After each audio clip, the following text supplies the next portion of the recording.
Welcome to the Leadership Confidence Podcast. I'm Jen Cowley, and after 15 years in government, I have learned that there is no set and forget rules for leadership. You don't need specific tools in your toolbox, and you definitely don't need to have all of the answers. I am here to tell you to stop trying to perfect the unperfectible and instead learn to lead in your own unique way. Before we get into today's episode, please subscribe, follow, or leave a review to help this message reach more people who need to hear it. Welcome to episode 4 and day 4 of our intro series, where we are talking through the leadership confidence framework. Today, we're going to talk about the last step, step 3, and how that's going to help shape who you are as a leader and really get known for your genius. Before we do, though, I'm going to quickly run back through steps 1 and 2 of the leadership confidence framework. If you want to know more about them, go back to listen to the episode 2 and episode 3 that have dropped this week, where we dive a little bit deeper into them. And then I'm going to go through and really deep dive over the coming weeks into these different areas in more detail so that you can come away with a really clear path to move yourself through the leadership confidence framework. If you want some help, if you would like me to guide you through the leadership confidence framework, then head over to jennifercowley.com. We start with step 1, the first step in step 1, which is the imposter syndrome reset. So you can book in with me there. We'll go through it in an hour. We'll go through the 3 R's that we talked about in episode 2, the way to kind of reframe your imposter syndrome, and then we can talk about what the rest of that transformation journey may look like for you. To get into today, the step 1, just to break it down, step 1 of the leadership confidence framework, the first one was breaking barriers. So that's where we talked about that imposter syndrome reset and really reframing the way that you speak to yourself, recognizing why that imposter syndrome is coming up for you and acting anyway. And then moving into reframing some of that more personal negative self-talk and really making sure that you are understanding why that is coming up and how to start moving beyond that. And then recognizing that all of this is not because you're not confident enough, is not because you're not good enough. It is because of fear. And when we step outside of our comfort zone, when we start moving into that growth phase, it really is scary. It's a transition. We are becoming somebody new. We are maturing into a different type of person, and we're taking ourselves on a journey that we haven't done before. And that's really scary. And so our brain is putting these barriers in place to try and keep us safe. But once you start to understand that, you can move beyond it. So go back and have a listen to episode 2 if you want to know a little bit more, or head over to jennifercowley.com and you can read a bit more about it there. Step number 2 that we talked about yesterday was building value. This is where we really start to find the value that we bring to any situation, finding your genius, what that may look like for you, and we're starting to understand where you should be stepping in and speaking up in meetings and holding back on trying to answer questions that you don't have, or asking questions so that you do start to broaden that area of genius and that area of expertise. And then understanding what your personal confidence amplifiers may be. What are the little things that you can add into your day that make you feel confident, that make you feel powerful? What is the song that you need to listen to on your way to work if you know you're going in for a rough day? What is the piece of clothing you need to pick out of your wardrobe to make you feel like you are shining bright in that particular day? We broke that down a little bit in episode 3 from yesterday. Head back there and have a listen to it if you've missed it, because that's a really fun one and a really important one, and it's very unique to you. And today we're going to have a look at step 3 in the leadership confidence framework, which is be seen. So here we're going to talk about leadership presence and then broadening that into a little bit more of influence.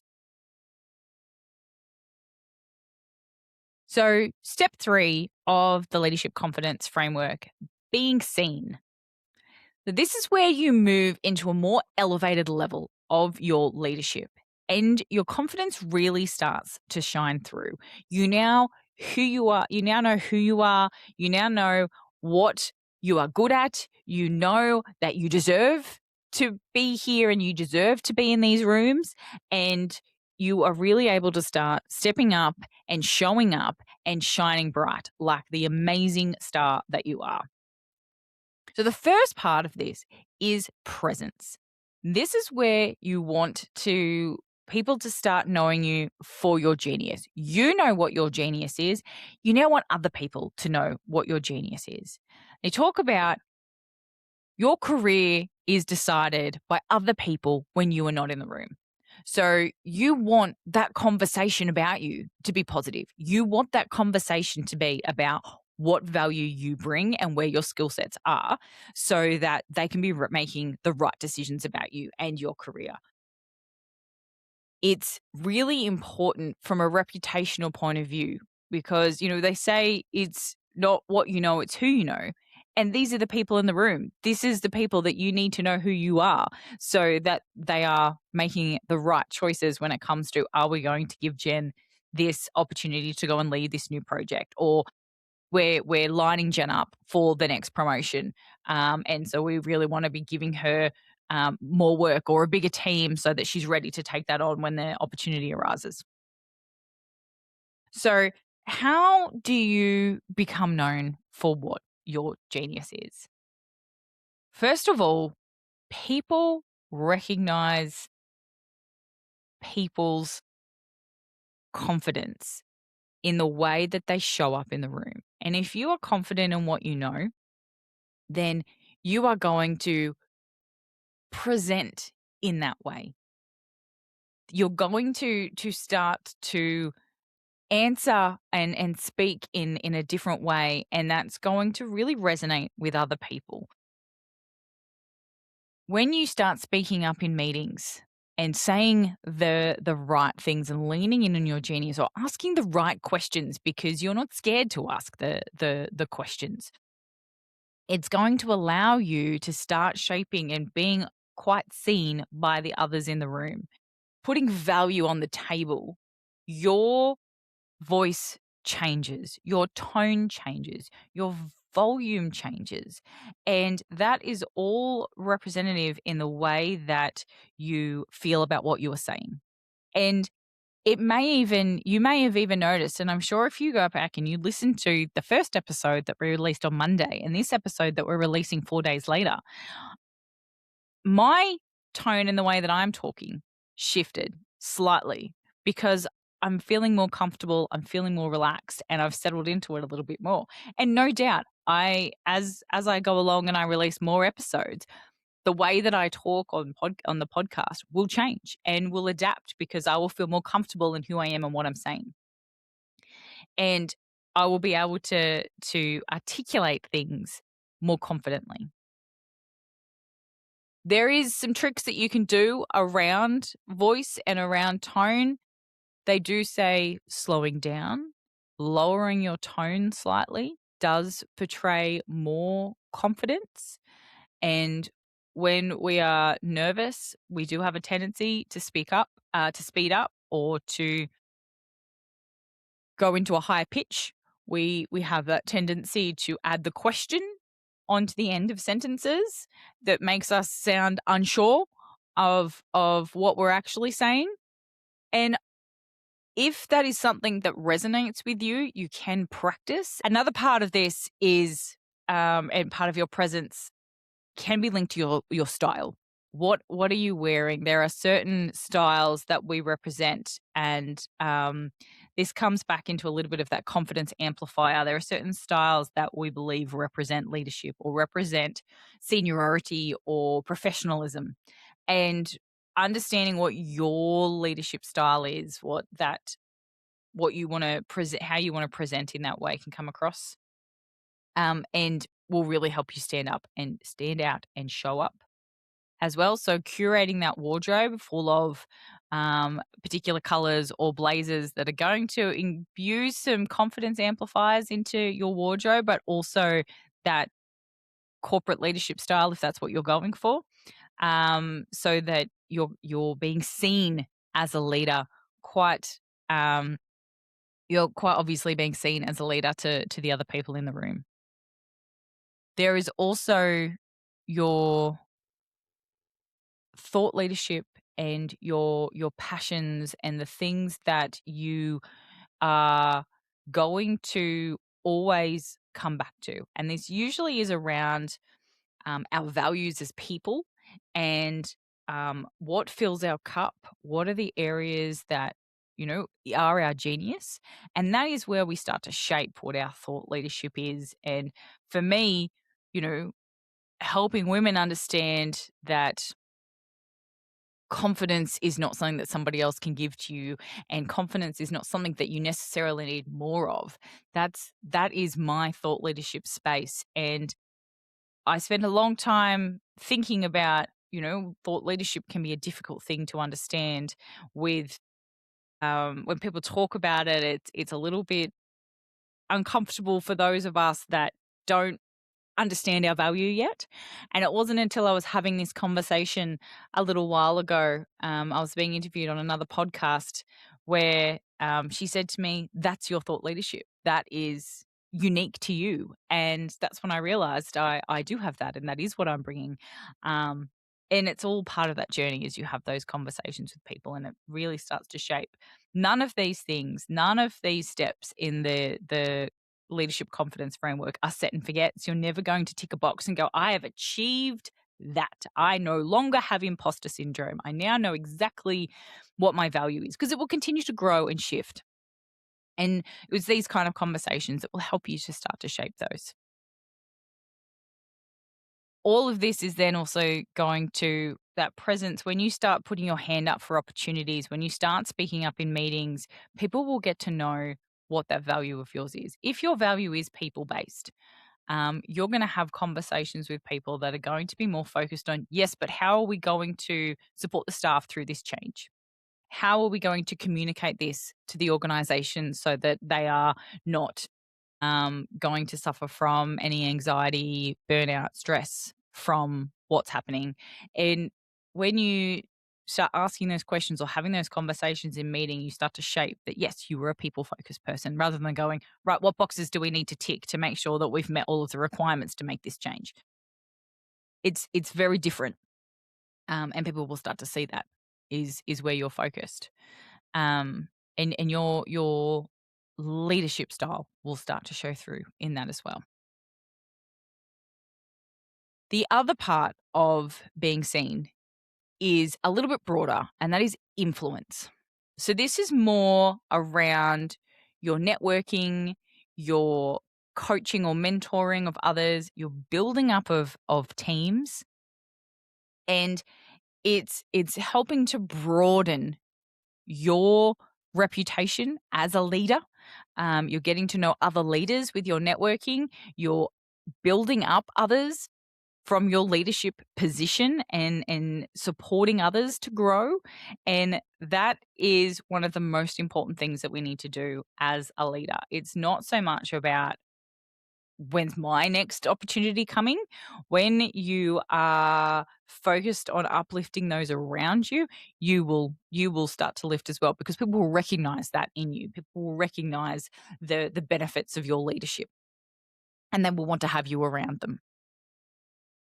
One of the important things to remember is that you won't always notice or remember the impact that you had on someone and their career development, but they will remember you. So make sure you are leaving a positive influence with the most of the people that you're engaging with.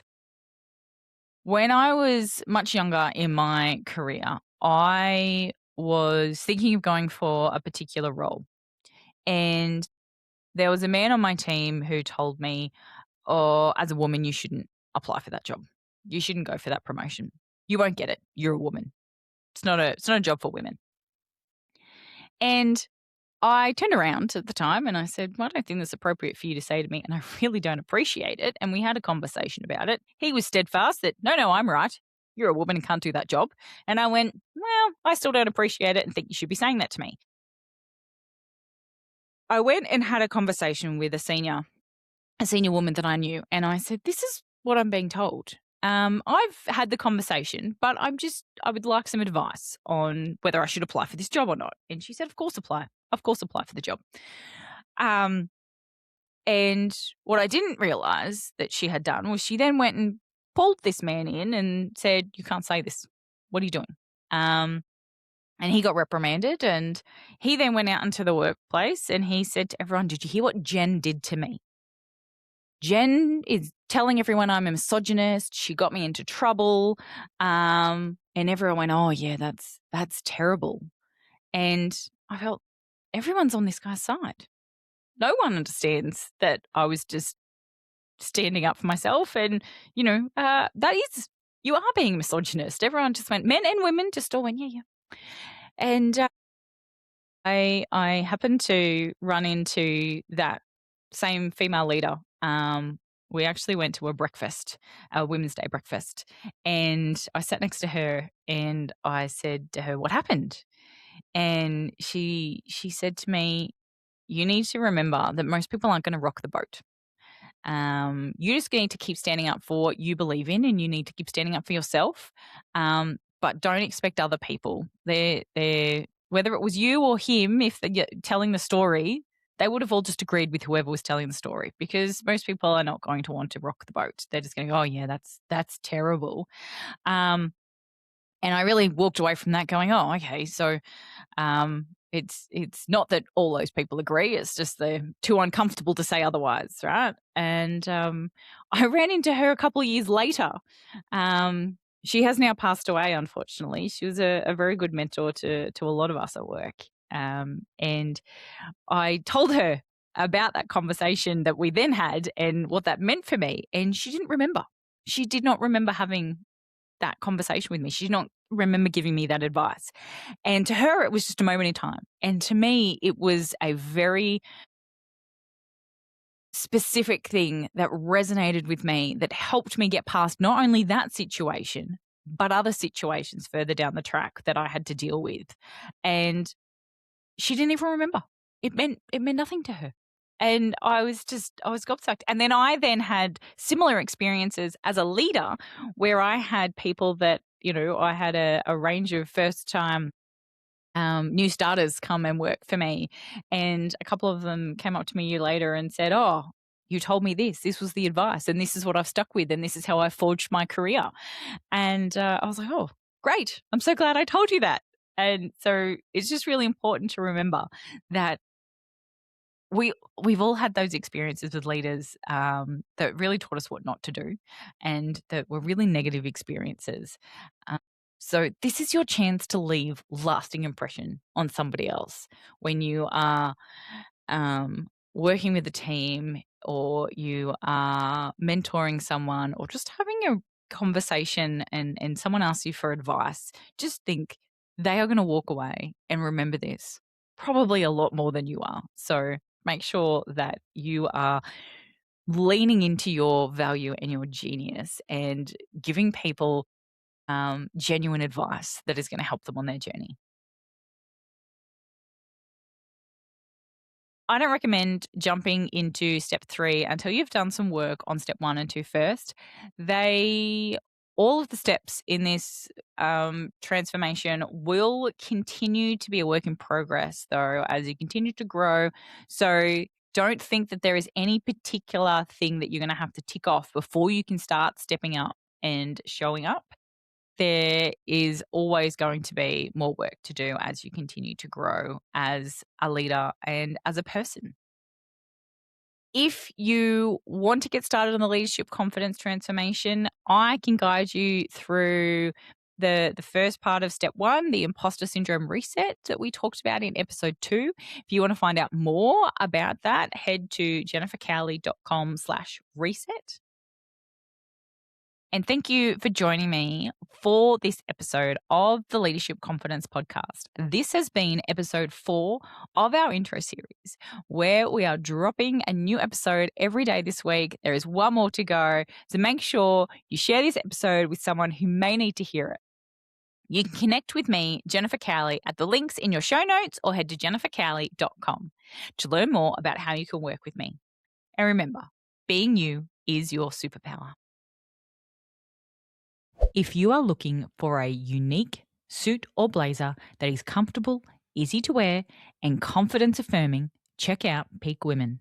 The blazers have an affirmation hidden in the inside, acting as your secret cheerleader as you go about your day. Plus, they have pockets you can actually use inside and out. Check out the latest collection at Peak Women. That's PEAK women.com.au and use code podcast for a special listener discount.